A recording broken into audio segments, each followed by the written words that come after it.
as they've done. So in an effort to kind of expand on maybe the new Pokemon fans that might be here on the channel, or maybe you OG subscribers that might actually be Pokemon fans as well, I wanted to kind of take a little bit of a twist, and not play a Pokemon game, but instead take a look at some Pokemon conspiracy theories. I recently saw a video of like the Pokemon iceberg, and there's like this whole rabbit hole, and there's like apparently a ton of different conspiracy theories, or like that circulate around Pokemon, and I kind of want to just do a little bit of diving myself instead of watching other videos. As soon as I like realized that I was intrigued, I was like, all right, this is enough. I don't want to hear all of them. I want to kind of do some digging and do a reaction video kind of deal for the channel. So that's what we're doing today. If you're new to the channel, hit that subscribe button. I think there's probably a good percent of you that are watching these videos that still aren't subscribed. So hit that subscribe button down below.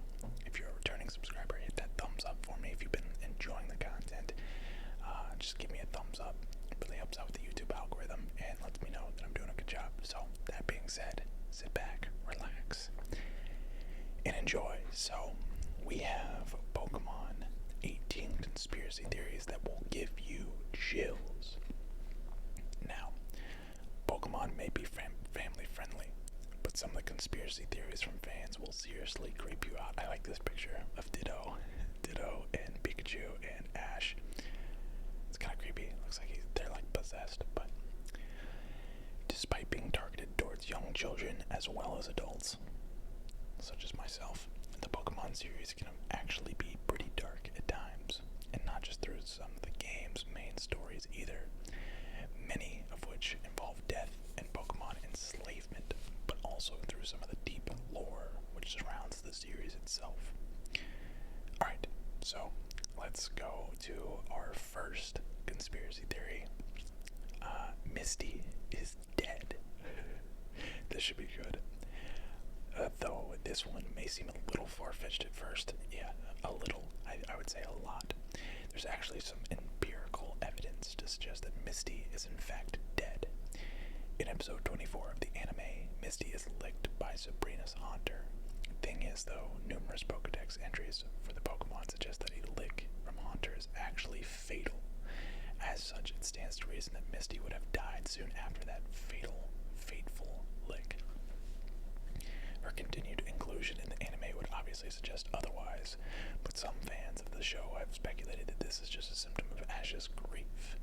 As far as they're concerned, all of Misty's battles from episode 25 of the anime onwards were actually fought by Ash, who, stricken with grief for his lost friend, is attempting to keep her memory alive and her heartbroken Pokemon active.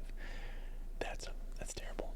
I don't know anything about a lick from Haunter. I know there's a move lick that I'm sure Haunter could probably learn, and I know it's not like a one-hit move, so I don't know. It's interesting. Number 17, Parasect is a Last of Us style monster. I have yet to play Last of Us, but I think I know some of the lore behind Last of Us. So one of the things that makes the post-apocalyptic future depicted in Naughty Dog's The Last of Us games so frightening is that the cordyceps fungus that causes the mass outbreak is very much a real thing. Oh, nice, fantastic, didn't know that part. Thankfully for humanity, the fungus is only able to take control of certain types of insects. At least that's the case with the 600 or so different species of cordyceps that have been discovered so far to date anyway. Unfortunately for the world of Pokemon, however, it seems that some of these species are capable of infecting certain bug-type Pokemon, most notably Parasect. Most of the Pokemon's Pokedex entries confirm that it's being controlled by the parasitic fungus on its back. What's not clear, though, and what some fans believe may be the case, is whether Parasect is capable of infecting other bug-type Pokemon with its spores, just as cordyceps fungus is. Wow. Interesting. Giovanni is Ash's real father. Giovanni is like the leader of Team Rocket, I believe. Yeah. Given his status as the big bad of the anime, the idea of Giovanni being Ash's real father is quite a shocking one, no doubt. It would, however, explain why Giovanni's Team Rocket lackeys, Jesse and James, have always seemed to be in the same region as the young protagonist, despite the vastness of the Pokemon world. That would make sense. You kind of travel from, like, region to region, and somehow they always know where they are. Some believe that Giovanni is actually keeping tabs on his young son by sending his most harmless, yet most persistent grunts to keep an eye on him.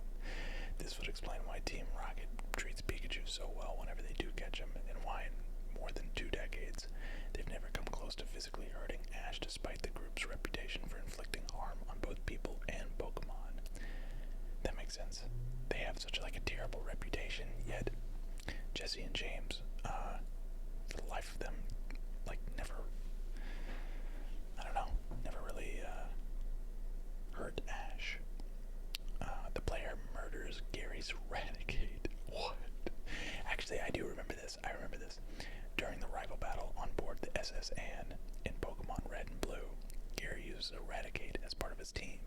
This makes sense, as he's shown to have got a Rattata during the early stages of the game.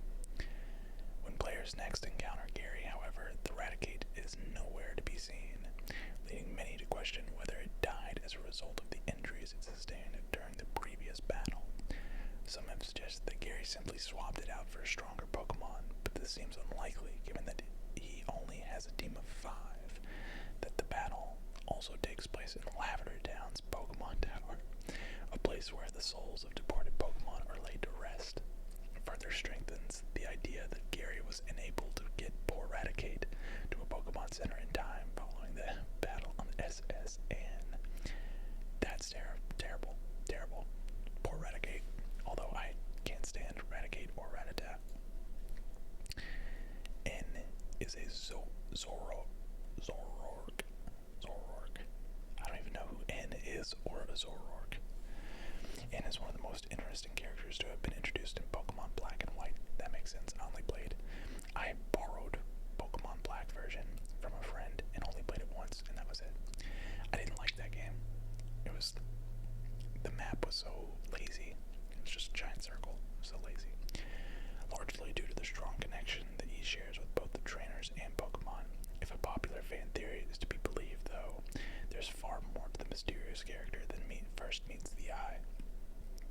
Many believe that N is not actually human, but instead the Pokemon Zoroarc in disguise, and there's a surprising amount of evidence to support what is Zoroarc, is what I need to know. Maybe I'll pop an image on the screen or something. And there's a surprising amount of evidence to support this idea, as well as him looking like the Pokemon. He looks like the Pokemon. I mean, is it like... I don't know. And also him looking like the Pokemon. There are also several instances in the games where players encounter a Zoroarc shortly before or after meeting N. There's even a point where interacting with Zoroarcs triggers a flashback in N, which at the very least suggests that there's a very strong bond between them. Interesting. I hope I'm saying Zoroarc correctly. Wabafet is just a tail. Oh, this should be good. There are a few fan theories surrounding Wabafet's tail, but the first suggests that the Pokemon is actually an evolved form of Unknown, and that its tail is a remnant of its previous form. What? The second and more popular theory is not too dissimilar, though it is perhaps a bit more difficult to believe. Some series fans have suggested that Wabafet's tail is the main body of the Pokemon, and that the large blue structure is just decoy of sorts. Wait, what? So, literally the tail is like the actual brains, and then just like the blueness is like just dead body or something. This would certainly explain why the tail appears to have a face of its own, as well as why some of the Pokemon's Pokedex entries talk about how it desperately tries to hide its tail. Interesting. That's pretty cool. Number 12. Humans are an invasive species. One of the biggest criticisms people have of the Pokemon series is that the new species of Pokemon are constantly being introduced. Though it's possible that evolution simply happens at a much faster rate in the game's world than it does in reality, some players have come up with another somewhat plausible theory to explain the phenomenon. The theory proposes that humans colonized the Pokemon planet at some point in the not-too-distant past after the Earth became uninhabitable. This would certainly explain why new Pokemon are still being discovered on a regular basis, as well as the fairly drastic differences between people and Pokemon. It would even shed light on why there are few adults in the games, and children presumably far more likely to have been rescued from dying Earth than adults. That does make sense. Maybe that's an interesting theory. I think it would probably be more likely that like each region is just like, I mean, like think about discovering like new lands, you know. It's just like, you know, there's kangaroos in Australia, but not in America. You know what I mean? Like, I feel like that's more likely than us inhabiting a new planet. But missing number. Okay, so missing no are corrupted Pokemon. So actually, I brought this up in one of my recent streams, I think. I don't remember if it was the unboxing stream here on YouTube or maybe the unboxing stream on TikTok. Quick TikTok plug. Follow me on TikTok. I have 2 TikToks. You can follow either of them or both. Those who played the original Pokemon games will likely remember missing no. The glitched Pokemon allowed players to duplicate any item in red and blue, effectively providing players with an unlimited amount of rare candies and Master Balls. Though many consider it to have been a simple programming error or the remnants of a removed Pokemon, some have other ideas about the origins of missing no. It has long been believed that Pokemon are stored as digital data while in their Pokeballs or a PC box, and one theory takes this idea a step further. It suggests that if stored digitally for too long, the data can become corrupt, causing the Pokemon to become missing no. Others have suggested that they could be failed Mew clones, which would also make sense given that they show so close to the Pokemon Mansion.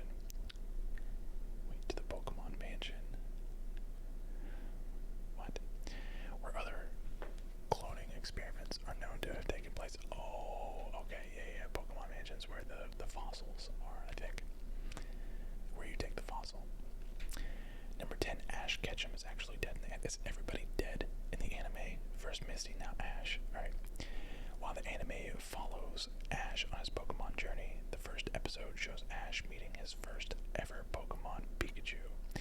In one particular scene in the first episode, Pikachu shocks Ash and a herd of sparrows to save them both from getting attacked. But in theory, instead of Ash getting hurt, he actually dies from the powerful Thundershock. The anime truly follows Ash as a ghost.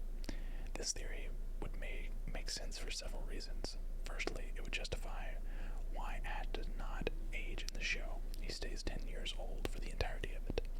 It also makes sense because Ash always asking questions and being very forgetful when it comes to basic Pokemon knowledge. This could be because he can't remember a lot of information from his past life. I don't really like that one. Number 9, Ditto is a failed Mew clone. This actually makes sense. This theory states that Ditto is a failed attempt by scientists to try and make a clone of the legendary Pokemon Mew. It is stated that in a theory, that Ditto was made right before the infamous Mewtwo. There are several reasons that people think that this is possible. First, they are very similar in color, but not only that, they both have similar shiny forms as well, light blue. and they both weigh 8.8 pounds. Ditto is just a blob that looks like it could be, I don't know why it keeps going up and down like that. Looks like it could be a failed experiment, but just couldn't take the actual form of Mew. Therefore, it stays as its usual blobby self. Another piece of evidence is that both Mew and Ditto are the only Pokemon to learn the move Transform. So, I think that in itself is what tells me that this could be true. Number 8, Ditto was made to breed Pokemon close to extinction. One of the most popular theories about Ditto is that it is a failed experiment by scientists to try and clone Mew. But what if that was only partially true? Ditto may be a man-made Pokemon, but instead of it being a failed Mew clone, Ditto was made to breed with extinct Pokemon. This theory makes sense for many reasons. Firstly, in the game, Ditto is mainly used to breed other Pokemon, but in the first Pokemon games, there was an area called the Safari Zone where only some Pokemon were available, like Kangaskhan. It is assumed that because those Pokemon were only available in that area, that they are close to extinction. It is assumed in this theory that Ditto was made to make offspring with Pokemon that were close to extinction to save that Pokemon breed. It really isn't such a crazy theory once all the facts have been weighed up. Not at all. That's not a crazy theory at all. Mimikyu are dead Pichu. Wait, is this actually a Pokemon? Wait, what? That looks like a dead Pichu. That looks... Wait, what? It got a lot of love for its backstory. It was also always said that Mimikyu, I hope I'm saying that right, wanted to be as popular as Pikachu, and it dressed up as Pikachu. This theory dwells deeper into why Mimikyu wanted to dress as Pikachu rather than just popularity. It states that Mimikyu are just Pichu that passed away before becoming a Pikachu, and now that it has moved on, it still wants to evolve. The evidence to back this theory up is that Mimikyu is a ghost fairy type for the deceased Pichu. Mimikyu also knows the move Thunderbolt and shares multiple moves with Pichu, making the theory make more sense than it should. That's creepy. Just dead Pichus. Number 6. The Pokemon War killed many adults in the Pokemon world. Also, shout out for Alligator. Definitely one of the coolest Pokemon. I would love to have a Feraligatr Pokemon card. In both the show and the game, there are multiple hints at a great Pokemon war that had happened in the past. Lieutenant Surge, the electric-type gym leader, talks about battling in the Pokemon War with his Electabuzz. While it was never truly talked about, there is no doubt that something happened, even if it doesn't go into it much. There is no doubt that the war was real, but it would make sense as to why there are not many adults in the Pokemon world, and how there are many kids around. It is because all of the adults went to war and lost their lives. This is why we never see Ash's dad in the Pokemon anime, but instead his mother is shown. I actually did not, I always wondered why his name was Lieutenant Surge. Like, I figured, I mean, he was like ex-military, but, I don't know, I know nothing about the wars. Ash's dad is Pikachu. What? Okay, we're getting a little ridiculous here. Ash's dad is never seen throughout the anime. He's talked about by others, saying he's a great Pokemon trainer who went on a great journey, but that is essentially all the information that is given about him. It is never said that Ash's father is even dead, but he's just not been heard from. This theory is that Ash's dad was part of an experiment that would transfer a human's mind into a Pokemon's body, but the effects were irreversible. This theory isn't far off from Pokemon Detective's Pikachu movie. While in the manga, a scientist named Bill accidentally switches minds with a Radicate. The reason that Professor Oak gave Pikachu to Ash was that he knew it was his child's father, but didn't want to tell him. Interesting. I guess that's not too far-fetched then. Number 4, people eat Pokemon. Oh, this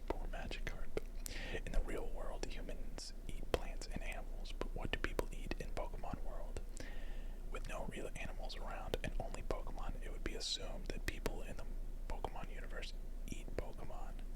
It is known already that people drink Moo Moo milk, which is milk from the Miltank. From Miltank, not the Miltank. But as far as meat goes, Pokemon does not go into what they eat. In the anime, it is shown that Brock makes a variety of dishes, some that even include meat in them. But where does this meat come from? It is clear that there are either animals in Pokemon that aren't shown, or that Pokemon trainers really eat Pokemon for their meat source. I wonder what Pokemon meat would taste like. Would it be like rubbery, or would it taste like chicken or steak or what?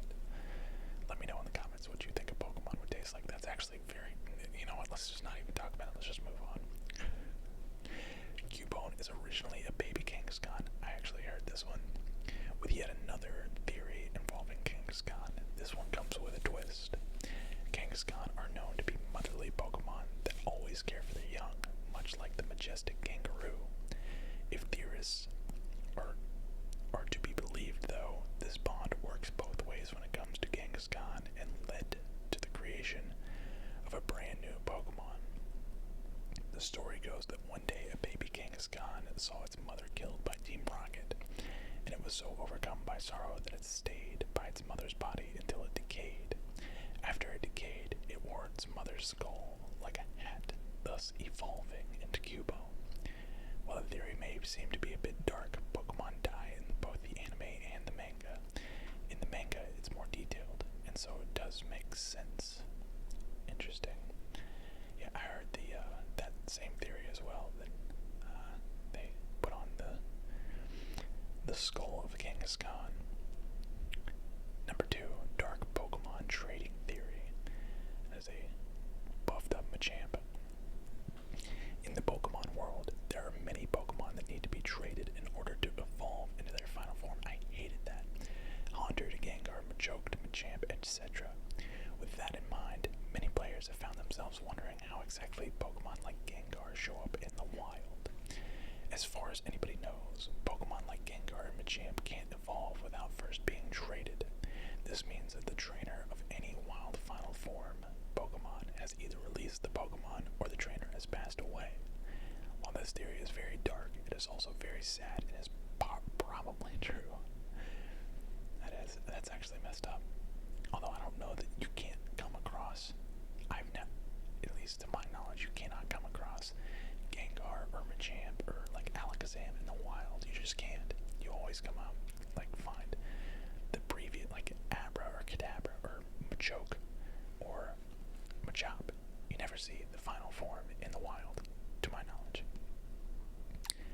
And last but not least, every lost child in the woods turns into a Phantom. What? In Phantom's Pokedex entry, it states, these Pokemon are spirits of children who have gotten lost in the forest. What? While it's very sad to think about, it is also highly possible that Phantom really are just the ghost of dead children who got lost and probably died afraid and lonely.